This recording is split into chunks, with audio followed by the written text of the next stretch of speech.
Hey y'all, welcome to Growth Rising. My name is Bird, and today I'm going to talk about what a birth chart is. I know I have spoken about birth charts in my past videos, but I have never really went into detail of what it is. So basically, a birth chart is like a picture of the sky at the exact time that you're born.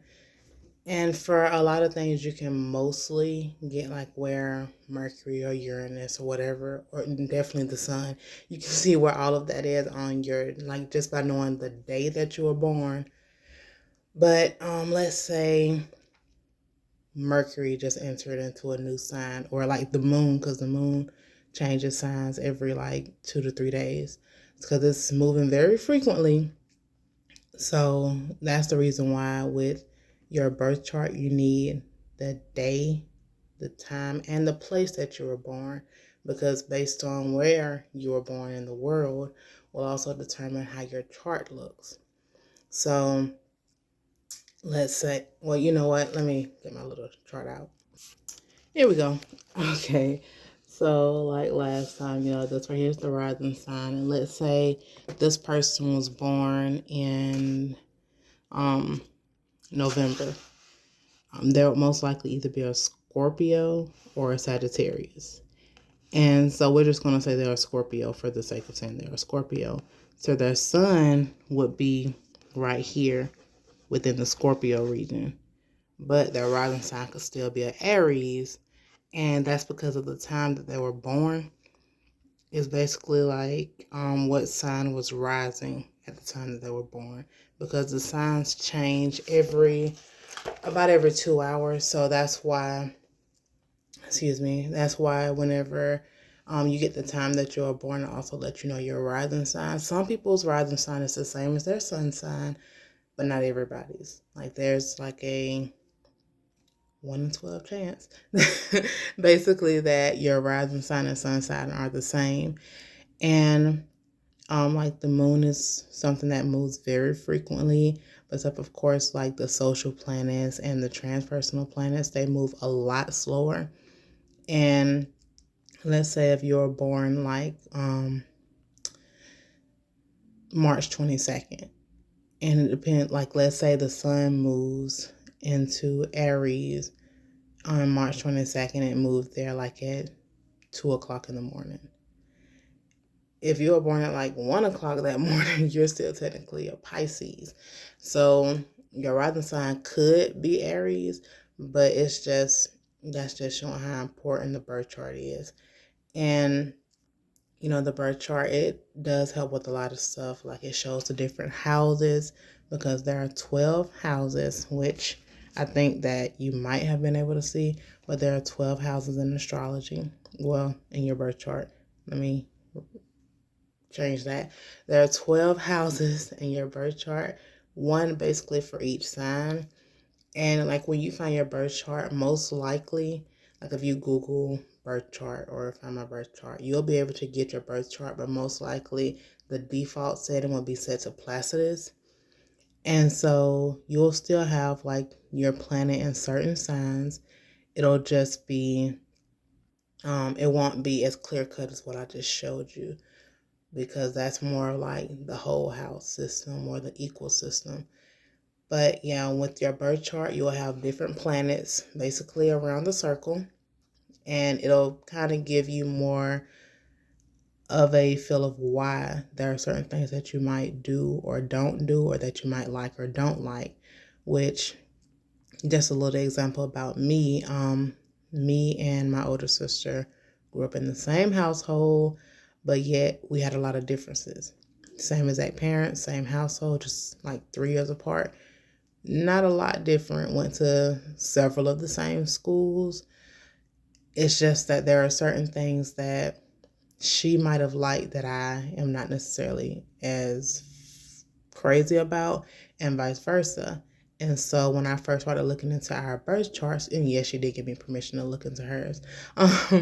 When I first started looking into our birth charts, I was able to see, oh, that's why she likes this more than I do, or oh, that's why I like this more than she does.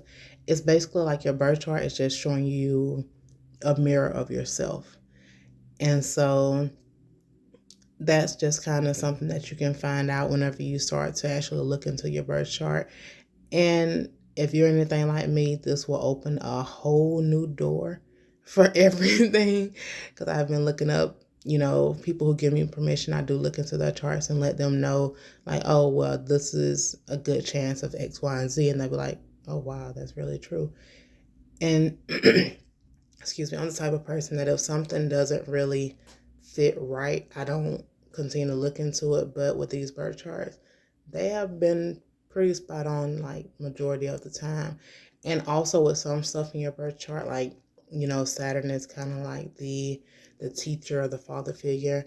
Don't be scared of wherever Saturn is in your chart. Saturn is just like, I'm gonna knock out all the crap and I'm just gonna leave you with what's real. That's pretty much what Saturn is. Don't be afraid of wherever Pluto is in your birth chart either. Pluto is just like, this is just going through a death and transformation, like death and born again, a transformation. And I, excuse me, let me get the chart back out because I like to ramble sometimes. I'm just gonna bring this right here back out. Okay, so we see this is the Aries and this is the first house. And one thing it kind of looks like is a pizza. That's how I always describe it to people whenever I'm saying something about the birth chart. It's like a pizza, and each house is a different slice, and the planets that'll be on it is like a pepperoni. You know what? I think I can find a better birth chart than this one. Okay, here we are again. This is what is it? Anderson Cooper's birth chart. And so you see how it got a lot more on it than the last one that we saw. But these little planets here within the birth chart, that's like the little pepperoni. And then up in here in the middle, we're just going to call that the cheese. Because this right here is basically describing how each planet is talking to each other. And so that's why I say whenever, you look into astrology, it's a lot deeper than what, some people may think. And right here you can see that Anderson Cooper is a Gemini because that's where the sun is. Although the rising sign is Libra. That's I'm sorry, is Libra over here.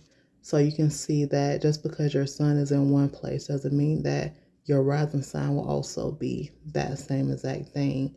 So Anderson Cooper may give off more Libra vibes than Gemini just because the rising sign is sometimes more, it's seen more by people than the sun sign. I hope it's not too blurry for y'all, but I just wanted you to see kind of what I'm talking about with the pizza. The crust is here. The crust are the signs.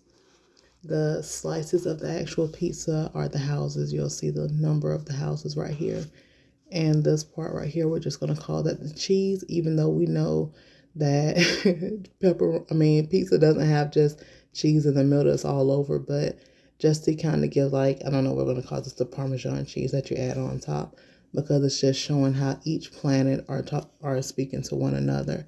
And so whenever you look up your birth chart, depending on which website you choose to go, well, most websites will let you know how, certain ones of your planets are actually talking to each other. And you can just kind of get a feel of what was going on in the sky at the time that you were born. That's why the exact time is so important because, like, let's say Mercury was squaring, I don't know, the moon on a specific day, but then later on in the day, the moon was moving far enough to the point where they were no longer making a square.